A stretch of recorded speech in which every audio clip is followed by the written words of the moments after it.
अस्सलामुअलैकुम रहमतुल्लाहि व बरकातुहू। गुलाम दस्तगीर भाई, आप कैसे हैं? वालेकुम सलाम जवाद भाई, मैं बिल्कुल ठीक हूँ। आप कैसे हैं? अल्लाह का शुक्र है, मैं भी बिल्कुल ठीक हूँ। मैं आपसे उर्दू में फिक्रे बोलूंगा, आपने उसे इंग्लिश में ट्रांसलेट करना है। ओके ठीक है। अल्लाह एक है। अल्लाह इज वन। अल्लाह पर हमेशा यकीन रखें। ऑलवेज बिलीव इन अल्लाह। अल्लाह उनकी मदद करता है जो अपनी मदद आप करते हैं। Allah help those who help themselves. नमाज पाबंदी से अदा करें। Offer your prayers regularly. बाकायदगी और पाबंदी अपनाएं। Be punctual and regular. सुबह जल्द उठें। Always get up early.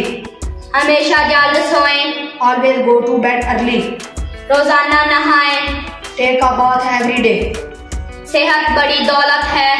Health is wealth. अपने मुल्क से प्यार करें और एक कौम बने। Love your country and B a nation.